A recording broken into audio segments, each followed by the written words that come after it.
Hello guys, welcome to our Parcham IAS. आज मैं आपके लिए लेकर आई हूँ एनसीईआरटी क्लास 6 साइंस चैप्टर 2 का जो हमारा नाम है क्या है, भोजन के घटक। तो भोजन क्या होता है? भोजन वह होता है जो हमारे शरीर को ऊर्जा प्रदान करता है। अब इसके कुछ घटक होते हैं जिनके बारे में आज हम जानेंगे। तो सबसे पहले हमने यहाँ पर जो हमारा अध्याय 1 था उसमें हमने खाद्य पदार्थों की सूची बनाई थी जिन्हें हम खाते हैं। भारत के विभिन्न विभिन्न भागों में भिन्न भिन्न व्यंजनों के बारे में हमने बताया था तथा इनके मानचित्र में अंकित किया था। देखा था हमने कि अलग अलग राज्यों में अलग अलग प्रकार का भोजन खाया जाता है। इस प्रकार के भोजन में चपाती, दाल और बैंगन का भरता हो सकता है, तो दूसरे में चावल, सांभर तथा भिंडी हो सकती है। इसके अतिरिक्त अन्य भोजन में अप्पम, मछली तथा सब्जियां भी हो सकती है।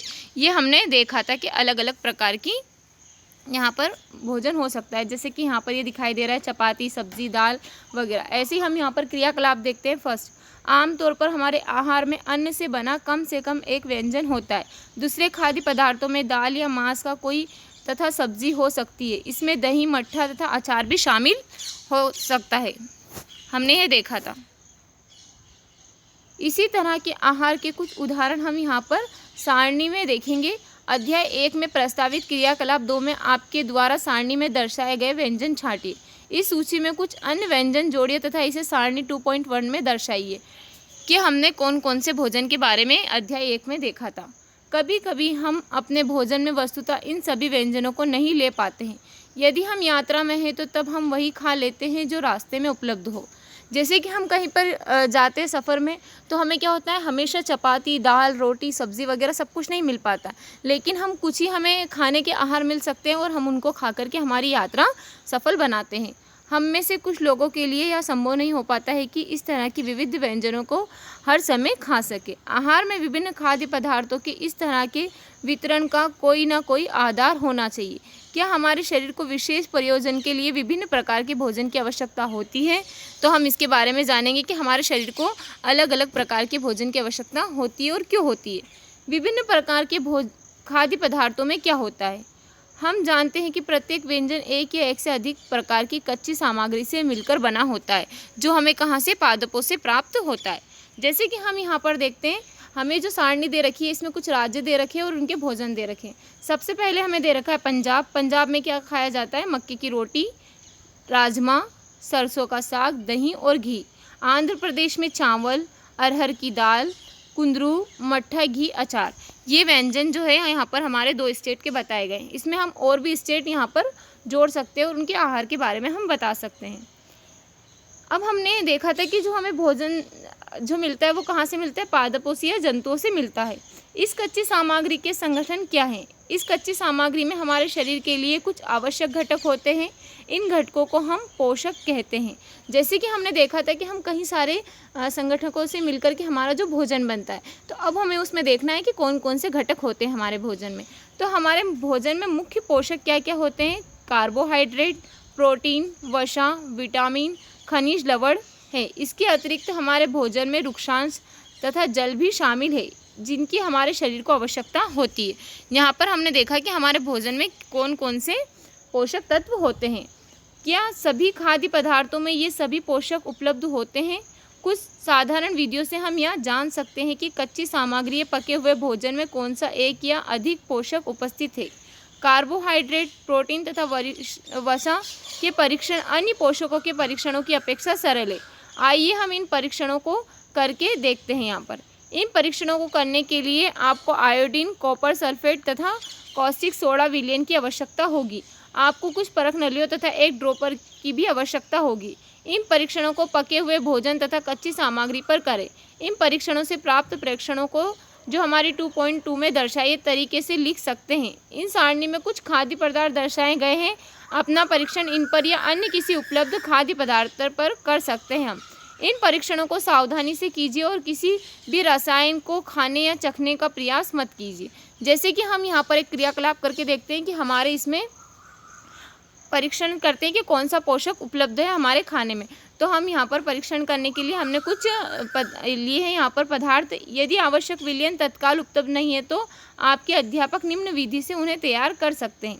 आइए विभिन्न खाद्य पदार्थों की जांच करके देखें। सबसे पहले हम किसकी जांच कर रहे हैं? कार्बोहाइड्रेट उपस्थित है या नहीं है। कार्बोहाइड्रेट कई प्रकार के होते हैं। हमारे भोजन में पाए जाने वाले मुख्य कार्बोहाइड्रेट क्या होते हैं? मंड तथा शर्करा के रूप में होते हैं। तो हम यहाँ पर देखेंगे कि हमारे भोजन में कार्बोहाइड्रेट है या नहीं है। सबसे पहले हमें यहाँ पर दे रखा है आयोडीन का तनु विलयन बनाने के लिए जल से आधी भरी परख नली की कुछ बूंदें टीचर आयोडीन को मिला दीजिए।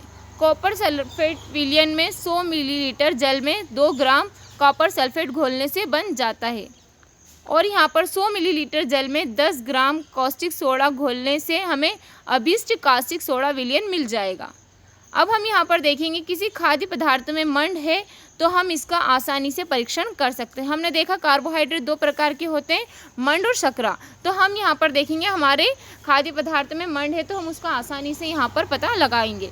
तो हम यहाँ पर क्रियाकलाप 2 करके देखेंगे कि मंड के परीक्षण कैसे कर सकते हैं। परीक्षण के लिए खाद्य पदार्थों या कच्ची सामग्री की अल्प मात्रा लीजिए। इसमें तनु आयोडीन का विलयन 2 या 3 बूंदें डालिए। खाद्य पदार्थ के रंग में होने वाले परिवर्तन को देखिए। क्या यह नीला या काला हो गया है? यह नीला या काला रंग मंड की उपस्थिति को दर्शाता है। यदि हमने खाद्य पदार्थ पर जब हम परीक्षण करते हैं तो हम यहाँ पर आयोडीन विलयन की कुछ बूंदें डालेंगे और जब हम उसको डालेंगे तो हमारा जो है खाद्य पदार्थ काला या नीला हो जाता है, तो हमको पता चल जाता है कि इसमें मंड है या नहीं है। जैसे कि यहाँ पर इन बच्चों ने किया है, इस खाद्य पदार्थ पर एक आयोडीन का विलयन डाला है कुछ बूंदें और इन्होंने पता लगाया कि इसमें मंड की उपस्थिति है या नहीं है। ऐसे ही हम यहाँ पर आयोडीन का पता लगा सकते हैं। इस परीक्षण को किसी अन्य खाद्य पदार्थ के साथ दोहराइए और जांच कीजिए कि इसमें मंड की उपस्थिति है या नहीं है। हम और भी खाद्य पदार्थों के साथ यह परीक्षण कर सकते हैं। प्रोटीन के लिए परीक्षण, अभी हमने कार्बोहाइड्रेट के लिए देखा था, अब हम प्रोटीन के लिए देखेंगे। प्रोटीन के परीक्षण के लिए किसी खाद्य पदार्थ की थोड़ी मात्रा लीजिए जिस खाद्य पदार्थ का परीक्षण करना है। यदि वह ठोस है तो पहले उसका पेस्ट अथवा चूर्ण बनाने की आवश्यकता होती है। खाद्य पदार्थ की थोड़ी मात्रा को पीसकर या मसलकर उसके चूर्ण को एक साफ परख नली में डाल दें और 10 बूंद डालकर उसे अच्छी तरह मिलाएं। अब ड्रॉपर की सहायता से परख नली में 2 बूंद कॉपर सल्फेट का विलयन तथा 10 बूंद कास्टिक सोडा का विलयन डालिए। अच्छी तरह हिलाकर कुछ मिनट के लिए परख नली को रख दीजिए। आपने क्या देखा है? क्या परख नली का पदार्थ, ये हमें यहाँ पर दिखाई दे रहा है प्रोटीन का परीक्षण करता हुआ एक लड़का। तो अब जो हमारा प्रोटीन का जो यहाँ पर परख नली का जो पदार्थ है यह बैगनी रंग का हो गया है। बैगनी रंग का जो खाद्य पदार्थ प्रोटीन की उपस्थिति को दर्शाता है। जैसे कि हमने देखा था कार्बोहाइड्रेट में जो हमारा खाद्य पदार्थ था वो कैसा नीला या काला हुआ था, लेकिन जब प्रोटीन की उपस्थिति होती है तो उसमें क्या बताता है? हमें बैगनी कलर का रंग दर्शाता है कि हमारे इसमें प्रोटीन है या नहीं है। अब आप इस परीक्षण को किसी दूसरे खाद्य पदार्थ के साथ भी दोहरा सकते हैं। अब हमने कार्बोहाइड्रेट और प्रोटीन के बारे में देख लिया। अब हम यहाँ थर्ड देखेंगे वसा के लिए परीक्षण। तो अब हम यहाँ देखेंगे खाद्य पदार्थ की अल्प मात्रा लीजिए, इसे एक कागज़ के टुकड़े में लपेटकर कूटिए या ध्यान रखें। अब हम यहाँ पर देखेंगे कि जो हमारा खाद्य पदार्थ है हम उसमें एक कागज़ के टुकड़े में उसको रख देंगे। कागज़ फट ना जाए यह भी हमको ध्यान रखना है। अब कागज़ को सीधा कीजिए और ध्यानपूर्वक देखिए कि क्या इस पर तेल के धब्बे हैं। कागज़ को किसी प्रकाश के सामने लाए, क्या आपको इस धब्बे से होकर आने वाला धुंधला प्रकाश दिखाई दे रहा है? कागज़ पर तेल का धब्बा खाद्य पदार्थ में वसा की उपस्थिति को दर्शाता है। जैसे कि हम उदाहरण के लिए ले सकते हैं, जब हम मार्केट से कोई समोसा लेकर आते हैं या कोई भी हम ऐसा सामान लेकर आते हैं तो हमारे जो कागज़ रहता है वो ऊपर से पूरा तेल के धब्बे लग जाते हैं उस पर, तो उसमें हमें पता चलता है कि इसमें वसा की उपस्थिति है या नहीं है। खाद्य पदार्थ में कभी कभी जल की भी कुछ मात्रा हो सकती है। इस दशा में हम इन कागज़ों को धीरे धीरे रगड़िए और कुछ समय के लिए कागज़ को सुखा दीजिए ताकि यदि खाद्य पदार्थ से कुछ जल आया हो तो वह भी सूख जाए। इसके बाद यदि कागज़ पर तेल का कोई धब्बा ना रहे तो यह पता चलता है कि खाद्य पदार्थ में वसा उपस्थित नहीं है। कभी कभी ऐसा होता है कि जैसे कि हमारा जो खाद्य पदार्थ है उसमें जल की मात्रा भी होती है, तो क्या पता उस कागज़ के टुकड़े पर जल लग गया हो, तो इसलिए थोड़ी देर के लिए उसे सुखा कर देखिए कि वह वाकई में तेल का धब्बा है या किसी जल का के कारण वह गीला हो गया पेपर, तो इसलिए हम उसका भी यहाँ पर परीक्षण करेंगे। ये परीक्षण क्या दर्शाता है कि वसा, प्रोटीन तथा मंड उन सभी खाद्य पदार्थों में उपस्थित है जिनका आपने परीक्षण किया है। क्या एक खाद्य पदार्थ में एक या एक से अधिक पोषक तत्व उपस्थित होते हैं?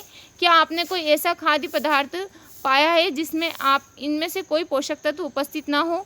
हमने 3 पोषकों जैसे कार्बोहाइड्रेट, प्रोटीन, वसा के खाद्य पदार्थों का परीक्षण किया है। विटामिन तथा खनिज लवण जैसे अन्य पोषक भी हमारे विभिन्न खाद्य पदार्थों में उपस्थित रहते हैं।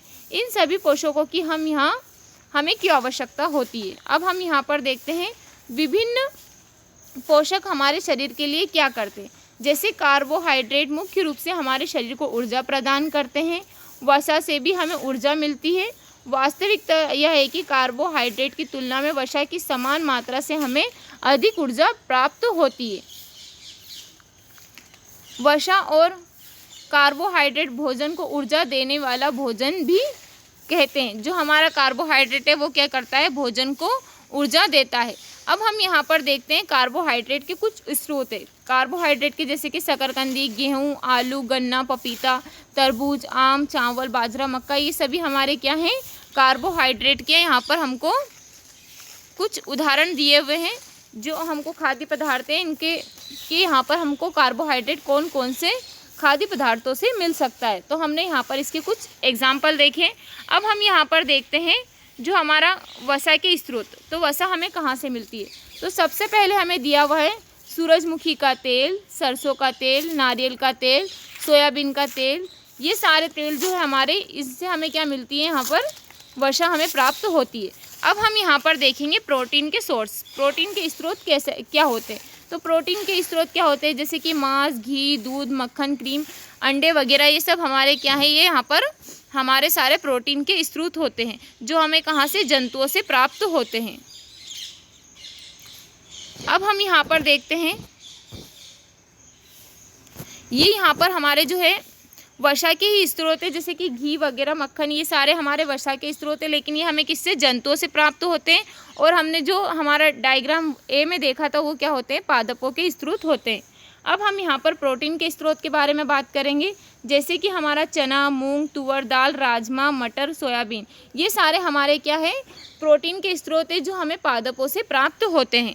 अब हम यहाँ पर देखेंगे जो जंतुओं से हमें प्रोटीन मिलता है। तो हमें कौन कौन से जंतुओं से, जैसे जंतुओं से हमें दूध मिलता है, ये प्रोटीन का स्रोत है। ये अंडा है, ये पनीर है, ये मांस, मछली, पनीर वगैरह, ये सब हमें कहाँ से, किससे मिलता है, जंतुओं से मिलता है। इन सभी से हमें क्या मिलता है, प्रोटीन मिलता है। प्रोटीन की आवश्यकता शरीर की वृद्धि तथा स्वस्थ रहने के लिए होती है। प्रोटीन युक्त भोजन को प्रिय शरीर वर्धक भोजन कहते हैं। विटामिन रोगों से हमारे शरीर की रक्षा करते हैं। विटामिन हमारी आँख, अस्थियों, दांत और मसूड़ों को स्वस्थ रखने में भी सहायता करते हैं। विटामिन कई प्रकार के होते हैं जिन्हें अलग अलग नामों से जाना जाता है। इनमें से कुछ को विटामिन ए, कुछ को विटामिन बी, कुछ को विटामिन सी, कुछ को विटामिन डी और कुछ को विटामिन ई तथा कुछ को विटामिन के नाम से भी जाना जाता है। विटामिनों को एक समूह को विटामिन बी कॉम्प्लेक्स कहते हैं। हमारे शरीर को सभी प्रकार के विटामिनों की आवश्यकता होती है। जैसे कि हम यहाँ पर देखते हैं, विटामिन ए हमारे त्वचा तथा आँखों को स्वस्थ रखता है। विटामिन सी रोगों से हमारे लड़ने के लिए हमको मदद करता है। विटामिन डी हमारी अस्थियों और दांतों के लिए कैल्शियम का उपयोग करने में हमारी सहायता करता है। विभिन्न विटामिनों के भरपूर भोजन हमको यहाँ पर दिखाए गए। जैसे कि विटामिन के हमें क्या क्या सोर्स होते हैं। आयोडीन के स्रोत हमको यहाँ पर दिखाई दे रहे हैं, इनसे क्या मिलता है हमें, आयोडीन। अब हमें यहाँ पर फास्फोरस के स्रोत दिखाई दे रहे हैं, इनसे हमें फास्फोरस मिलता है।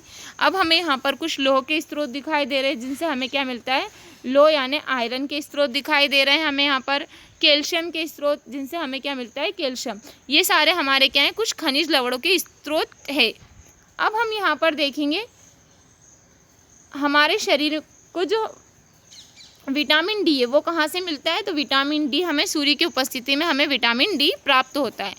हमारे शरीर को खनिज लवणों की जो है आवश्यकता अल्प मात्रा में होती है। शरीर के उचित विकास तथा अच्छे स्वास्थ्य के लिए प्रत्येक खनिज लवण आवश्यक है। विभिन्न खनिज लवणों के कुछ स्रोत इसमें दर्शाए गए। अधिकांश खाद्य पदार्थ में एक या एक से अधिक पोषक होते हैं। आपने सारणी 2.2 में प्रेक्षणों को लिखते समय इस बात को आवश्यक देखा होगा। फिर भी किसी कच्ची सामग्री में एक निश्चित पोषक की मात्रा दूसरे पोषकों की मात्रा से अधिक हो सकती है। जैसे कि हम देखते हैं किसी में कार्बोहाइड्रेट अधिक हो सकता है, किसी में प्रोटीन, किसी में वसा, ऐसे एक यहाँ पर जो हमारा पोषक तत्व अधिक हो सकता है। जैसे हम उदाहरण के लिए ले सकते हैं, चावल में कार्बोहाइड्रेट की मात्रा दूसरे पोषकों से अधिक होती है। इस आधार पर हम यह कह सकते हैं कि चावल कार्बोहाइड्रेट समृद्ध भोजन है। इन पोषकों में के अलावा हमारे शरीर को आहारी रेशों यानी जल की भी आवश्यकता होती है। आहारी रेशे जो होते हैं हमारे, इनको हम किस नाम से जानते हैं, इनको हम जानते हैं रुक्षांश के नाम से जानते हैं। हमारे खाने में रुक्षांश की पूर्ति मुख्यतः पादप उत्पादों से होती है। रुक्षांश के मुख्य स्रोत होते हैं खाद्य दाल, आलू, ताज़े फल और सब्जियां हैं। वृक्षांश हमारे शरीर को कई पोषक प्रदान नहीं करते हैं, फिर भी यह हमारे भोजन के लिए आवश्यक अवयव है और इसका आयतन बढ़ा देते हैं। वृक्षांश बिना पचे भोजन को बाहर निकालने में हमारी सहायता करते हैं। जल भोजन में उपस्थित पोषक को अवशोषित करने में हमारे शरीर की सहायता करता है। यह कुछ अपशिष्ट पदार्थों जैसे कि मूत्र तथा पसीने से शरीर को बाहर निकालने में सहायता करता है। कौन? वृक्षांश। सामान्यतः हमारे शरीर को जितने जल की आवश्यकता होती है वह हमें उन वस्तुओं से प्राप्त होता है जिन्हें हम द्रव के रूप में लेते हैं, जैसे कि दूध और चाय आदि। इसके अतिरिक्त हम जो भी भोजन पकाते हैं उसमें भी पानी का प्रयोग किया जाता है। आइए देखिए कि क्या अन्य स्रोत भी हमारे शरीर को जल प्रदान करते हैं। तो अब हम यहाँ पर देखते हैं कौन कौन से जो ऐसे पदार्थ होते हैं जो हमारे शरीर को जल प्रदान करते हैं। क्रियाकलाप 3 करके देखते हैं हम इसमें। एक टमाटर अथवा नींबू जैसा कोई फल लें और इसे छोटे छोटे हिस्सों में काट लें। क्या ऐसा करते समय आपके हाथ गीले होते हैं? जब भी आपके घर में किसी फल या सब्जी को काटा या छीला या मसला जाता है तब ध्यानपूर्वक उसका निरीक्षण करें। क्या ऐसा करते समय आपको किसी ऐसे ताज़े फल या सब्जी के बारे में पता चलता है कि जिसमें पानी की मात्रा नहीं होती है? हम देखते हैं कि कई खाद्य पदार्थों में जल आवश्यक होता है। कुछ सीमा तक हमारे शरीर के लिए आवश्यक जल की पूर्ति इसी जल से हो जाती है। इसके अतिरिक्त कई खाद्य पदार्थों को पकाते समय भी हम उसमें जल डालते हैं। जैसे कि हम देखते हैं कि हम कभी कोई फल काटते, उदाहरण के लिए लेते हैं हम यहाँ पर तरबूज। तो जब हम तरबूज को काटते हैं तो उससे क्या होता है, हमारे हाथ गीले हो जाते हैं क्योंकि उसमें अधिक मात्रा में क्या होता है, जल होता है। तो इसी प्रकार हम पता लगा सकते हैं कि हमारे शरीर को जल की जो पूर्ति है वो कर सकता है तरबूज। तो अब हम यहाँ पर देखते हैं संतुलित आहार किसे कहते हैं। सामान्यतः पूरे दिन में जो कुछ भी खाते हैं उसे आहार कहते हैं। हमारे शरीर की वृद्धि और अच्छे स्वास्थ्य को बनाए रखने के लिए हमें आहार में वो पोषक तत्व उचित मात्रा में होने चाहिए जिनकी हमारे शरीर को आवश्यकता है। कोई भी पोषक तत्व न आवश्यक तरह से अधिक और न ही कम होना चाहिए। हमारे आहार में पर्याप्त मात्रा में वृक्षांश तथा जल भी होना चाहिए। इस प्रकार के आहार को संतुलित आहार कहते हैं। संतुलित आहार जैसे कि सारे पोषक तत्व होना चाहिए, उसमें ना तो किसी की मात्रा ज़्यादा होना चाहिए ना किसी की मात्रा कम होनी चाहिए। क्या आप सोचते हैं कि प्रत्येक आयु वर्ग के लोगों को एक ही प्रकार के आहार की आवश्यकता होती है? क्या आप यहाँ भी सोचते हैं कि हमारा संतुलित आहार हमारे शरीर के लिए कार्य पर निर्भर करता है कि हम कितना कार्य करते हैं और उसके लिए हमें कौन सा संतुलित आहार कितनी मात्रा में लेना चाहिए? एक सप्ताह की अवधि में आप जो भी खाते हैं उसका एक चार्ट तैयार कीजिए। जांच कीजिए कि प्रतिदिन जो भोजन आप करते हैं क्या उसमें सभी पोषक तत्व उपस्थित हैं, जैसे कि दालें, मूंगफली, सोयाबीन, अंकुरित बीज, मूंग व चना, किण्वित भोजन, दक्षिण भारतीय भोजन जैसे इडली, आटे का मिश्रण, मिस्सी रोटी, थेपला, अनाज व दालों से बना केला, पालक, सत्तू, गुड़, उपलब्ध सब्जियां तथा इसी प्रकार के अन्य भोजन जो हमारे शरीर को पोषक तत्व प्रदान करते हैं। इसलिए कोई व्यक्ति अल्प व्यय में संतुलित आहार खा सकता है। जैसे कि हम देखते हैं अलग अलग स्टेट में अलग अलग तरह का भोजन होता है, लेकिन क्या उनमें सभी में पोषक तत्व उपलब्ध होते हैं? उचित प्रकार का भोजन करना ही पर्याप्त नहीं है, इसे उचित तरीके से पकाना भी चाहिए ताकि हम उचित प्रकार का भोजन तो कर लेते हैं, लेकिन क्या होता है हमें उसको उचित तरीके से पकाना भी आवश्यक होता है ताकि उनके पोषक तत्व नष्ट ना हो जाए। कभी कभी हम ऐसा करते हैं कि हम भोजन को ज़्यादा पका लेते हैं तो उसकी क्या होती है, पोषक तत्व नष्ट हो जाते हैं। क्या आप जानते हैं कि पकाते समय कुछ पोषक तत्व नष्ट हो जाते हैं? छिलका उतारकर यदि सब्जियों को, फलों को धोया जाता है तो यह संभव है कि उनके कुछ विटामिन से नष्ट हो जाएंगे। सब्जी और फलों की त्वचा में कई महत्वपूर्ण विटामिन, खनिज, लवण होते हैं। चावल और दालों को बार बार धोने से उनमें उपस्थित विटामिन और खनिज, लवण अलग हो सकते हैं। जैसे कि हम देखते हैं अगर हम बार बार अगर दाल और चावल को धोएंगे तो उसमें जो हमारे यहाँ पर खनिज, लवण होते हैं वो क्या होते हैं, अलग हो सकते हैं। हम सभी जानते हैं कि पकाने से पहले भोजन का स्वाद बढ़ता है तो इसे पचाने से आसानी होती है। इसके साथ साथ पकाने में कुछ पोषक तत्व की भी हानि हो सकती है। यदि भोजन पकाने में अत्यधिक जल का उपयोग किया जाता है और बाद में उसे फेंक दिया जाता है तो कहीं लाभदायक प्रोटीन, खनिज, लवण की हानि हो सकती है। पकाने में विटामिन सी आसानी से गर्मी से नष्ट हो जाता है। क्या यह उचित नहीं होगा कि हम अपने आहार में फल और कच्ची सब्जियों को सम्मिलित करें? जैसे कि हम देखते हैं कि हम जब खाना पकाते हैं तो क्या होता है उसमें कई सारे हमारे प्रोटीन नष्ट हो जाते हैं और विटामिन भी नष्ट हो जाते हैं और अधिक हमारा जो विटामिन सी है उसके नष्ट होने की अधिक मात्रा होती है। बूझों ने सोचा कि समय वसायुक्त खाने की सर्वोत्तम भोजन है। एक कटोरी में कार्बोहाइड्रेट युक्त भोजन की अपेक्षा एक कटोरी वसायुक्त भोजन अधिक ऊर्जा देगा।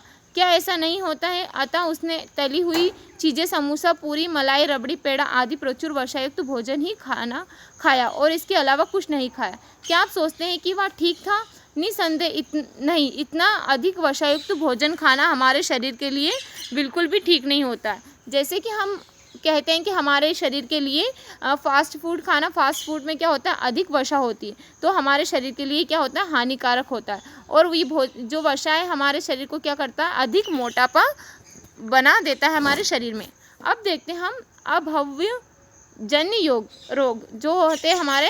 अभावजन्य रोग कौन कौन से होते हैं? एक व्यक्ति खाने के लिए पर्याप्त भोजन पा रहा है, लेकिन कभी कभी उसके भोजन में किसी विशेष पोषक की कमी हो जाती है। यदि यह कमी लंबे अवधि तक रहती है तो वह व्यक्ति के अभाव से ग्रसित हो जाता है। एक या एक से अधिक पोषक तत्वों का अभाव हमारे शरीर में रोग अथवा विकृतियां उत्पन्न कर सकता है। वे रोग जो लंबी अवधि तक पोषकों के अभाव के कारण होते, ये कौन से होते हैं? अभावजन्य रोग कहते हैं। जैसे कि कभी कभी हम ऐसा होता है, हम एक ही प्रकार का भोजन हमेशा करते रहते हैं या जो हमें अच्छा लगता है, जैसे कि हम फास्ट फूड हमेशा खाते रहते हैं, तो उससे क्या होता है, हमें वसा तो मिल जाती है, लेकिन कई सारे हमारे प्रोटीन वगैरह हमारे शरीर से चले जाते हैं और फिर हमारे जो शरीर है वो क्या होता है, एक रोग, हमारे शरीर में रोग आ जाता है और वो रोग क्या कहलाता है? अभावजन्य रोग होता है। यदि कोई व्यक्ति अपने भोजन में पर्याप्त प्रोटीन नहीं ले रहा है तो उसे कुछ रोग हो सकते हैं, जैसे वृद्धि का अवरोध होना, वृद्धि रुक जाती है, उसके चेहरे पर सूजन आता है, बालों के रंग का उड़ना, त्वचा की बीमारी और पेचिश आदि। यदि प्रोटीन तथा कार्बोहाइड्रेट दोनों ही किसी व्यक्ति के आहार में लंबे समय तक अनुपस्थित रहे तो उसकी वृद्धि पूरी तरह से अवरुद्ध हो जाएगी, यानी उसकी वृद्धि रुक जाएगी। ऐसा व्यक्ति बहुत दुबला पतला हो जाएगा, वह इतना दुर्लभ हो जाएगा कि चलने में भी असमर्थ होगा। विभिन्न विटामिन और खनिज लवणों के अभाव से भी विभिन्न रोग अथवा विकृतियां हो सकती है। इनको हम कुछ सारणी में दर्शाए गए हैं। सभी अभावजन्य रोगों की रोकथाम के लिए संतुलित आहार लेने की जो हमें आवश्यकता होती है। इस अध्याय में हमने स्वयं से यह जानने की कोशिश की है कि विभिन्न क्षेत्रों के भोजन में इतनी अधिक विविधता होते हुए भी आहार में पोषक तत्वों का वितरण सामान्य है। यह वितरण हमारे भोजन में आवश्यक पोषक तत्वों की उपस्थिति सुनिश्चित करता है। जैसे कि हम देखते हैं कि हम संतुलित आहार लेते हैं तो क्या करता है, हमारे शरीर को विभिन्न प्रकार के जो है यहाँ पर हमको खनिज, लवण, विटामिन, प्रोटीन हमको यहाँ पर मिल सकते हैं। अब हम यहाँ पर देखेंगे विटामिन और खनिज लवणों के अभाव के कारण होने वाले रोग। सबसे पहले हम देखते हैं विटामिन ए। विटामिन ए से क्या होता है? क्षीणता, दृष्टिहीनता, मतलब कमज़ोर दृष्टि, अंधेरे रात में कम दिखाई देना, कभी कभी तो पूरी तरह से दिखाई देना बंद हो जाता है। विटामिन B1, बेरी, दुर्लभ पेशियाँ और काम करने की ऊर्जा में कमी। विटामिन सी, स्क्रवी, मसूड़े से खून निकलना, घाव भरने से अधिक समय का लगना। विटामिन डी, रेकेटस, इससे क्या होता है, हमारी अस्थियों का मुलायम होकर मुड़ जाना। कैल्शियम, अस्थियों और दंतशय, कमज़ोर अस्थियां दंतशय होता है। आयोडीन, घेंगा गाइटर, गर्दन की ग्रंथि का फूल जाना, बच्चों में मानसिक विकलांगता आना। लोह, ये अगर हमारे शरीर में आयरन की कमी हो जाती है तो क्या होता है, अरक्तता हो जाती है, यानी कमजोरी हो जाती है। तो ये सारे हमारे यहाँ पर कुछ विटामिन और कैल्शियम, आयोडीन वगैरह के बारे में हमने पढ़ा, जिससे हमारे शरीर में क्या क्या रोग हो सकते। अब हमने यहाँ पर कुछ शब्द देखे हैं, जैसे हमारे चैप्टर में संतुलित आहार क्या होता है, बेरी रोग क्या होता है, कार्बोहाइड्रेट क्या होता है, ऊर्जा क्या होती है, वसा, खनिज, पोषक, प्रोटीन, रुक्षांश, स्क्रवी, मंड, विटामिन्स, ये सारे हमने यहाँ पर इन शब्दों का हमने यहाँ पर आसानी से परीक्षण किया है। अब हम यहाँ पर सारांश देख रहे हैं। तो सारांश क्या है, हमारे भोजन के मुख्य पोषक तत्वों के नाम कार्बोहाइड्रेट, प्रोटीन, वसा, विटामिन तथा खनिज लवण है। इसके अतिरिक्त भोजन में आहारी रेशे तथा जल भी होता है। कार्बोहाइड्रेट तथा वसा हमारे शरीर को मुख्य रूप से क्या करते हैं, ऊर्जा प्रदान करते हैं। प्रोटीन तथा खनिज लवण की आवश्यकता हमारे शरीर में वृद्धि और अनुरक्षण के लिए होती है। विटामिन हमारे शरीर को रोगों से रक्षा करने में सहायता करता है। संतुलित आहार हमारे शरीर के लिए आवश्यक सभी पोषक तत्वों तथा पर्याप्त रुक्षांश और उचित जल की मात्रा की उपस्थिति रहती है उसमें। हमारे शरीर में लंबे अवधि तक एक अथवा एक से अधिक पोषक तत्व की न्यूनतम विशिष्ट रोग अथवा विकार उत्पन्न हो सकता है। यदि हमारे शरीर में लंबी अवधि तक अगर कोई पोषक तत्व नहीं रहता है तो वो हमारे लिए क्या कर सकता है, एक रोग उत्पन्न कर देता है। अब हम यहाँ पर कुछ क्वेश्चंस देखते हैं, जैसे कि हमारे भोजन में मुख्य पोषक तत्व के नाम लिखिए। जैसे हमने देखा था प्रोटीन, वसा, कार्बोहाइड्रेट, जल, वृक्षांश, ये सारे हमारे शरीर में आवश्यक पोषक तत्व है। अब हम देखते हैं पोषक जो मुख्य रूप से हमारे शरीर को ऊर्जा देते हैं कौन कौन से होते हैं, वो अभी हमने यहाँ पर देखा था। तो हमने देखा था कार्बोहाइड्रेट और वसा जो हमारे शरीर को ऊर्जा प्रदान करते हैं। पोषक जो हमारे शरीर की वृद्धि और अनुरक्षण के लिए आवश्यक होते हैं तो वो कौन से होते हैं, तो वो हमने देखा था कि जैसे कि जो हमारे विटामिन हैं और जो हमारे प्रोटीन, ये क्या करते हैं, हमारे शरीर की वृद्धि को बनाते हैं। या विटामिन जो हमारी अच्छी दृष्टि के लिए आवश्यक है वो कौन सा है, तो विटामिन ए है। वह खनिज जो अस्थियों के लिए आवश्यक है वो कौन सा है, विटामिन डी। दो ऐसे खाद्य पदार्थों के नाम लिखिए जिनमें निम्न पोषक प्रचुर मात्रा में उपलब्ध है। जैसे कि हम देखते हैं वसा, मंड, आहारी रेशे और प्रोटीन। इनमें हम दो खाद्य पदार्थों के नाम बता सकते हैं जो जिसमें ये आवश्यक होते हैं। जैसे कि अब हम यहाँ पर देखते हैं हमारे क्वेश्चन नंबर 4। इनमें से सही कथनों को सही के लिए अंकित कीजिए। केवल चावल खाने से हम हमारे शरीर को पोषक आवश्यकताओं को पूरा कर सकते हैं? नहीं। क्या हम केवल चावल खाएंगे तो हमको सिर्फ क्या मिलेगा, कार्बोहाइड्रेट मिलेंगे और कुछ तत्व मिल जाएंगे, बाकी हमारे शरीर को प्रोटीन, वसा और ये सारी जो हमको पोषक तत्व की आवश्यकता है वो हमारी पूरी नहीं हो सकती। तो इसलिए हमारे शरीर के पोषक तत्व की आवश्यकताओं को पूर्ति नहीं कर सकता केवल चावल। संतुलित आहार खाकर अभाव्यजन्य रोगों की रोकथाम की जा सकती है, तो यस की जा सकती है। शरीर के लिए संतुलित आहार में नाना प्रकार के खाद्य पदार्थ होने चाहिए। शरीर को सभी पोषक तत्व उपलब्ध कराने के लिए केवल मांस पर्याप्त है? नहीं, केवल मांस हमारे शरीर को के लिए प्राप्त नहीं है, हमको अलग अलग प्रकार के पोषक तत्व की आवश्यकता होती है। विटामिन डी के अभाव से कौन सा रोग होता है, की कमी से बेरी नामक रोग होता है। विटामिन सी के अभाव से नामक रोग होता है। हमारे भोजन में के अभाव में रतौंधी होती है। इन सारे क्वेश्चन के आंसर आप मुझे कमेंट बॉक्स में कमेंट करेंगे। आज के लिए इतना ही रखते हैं। उम्मीद है जो आज का हमारा चैप्टर है आपको अच्छा लगा। अगर आपको हमारा चैप्टर अच्छा लगा है तो इसी तरह के चैप्टर को आगे पाने के लिए हमारे चैनल को सब्सक्राइब करें और बेल आइकन को दबाना ना भूलें। Okay, thank you so much.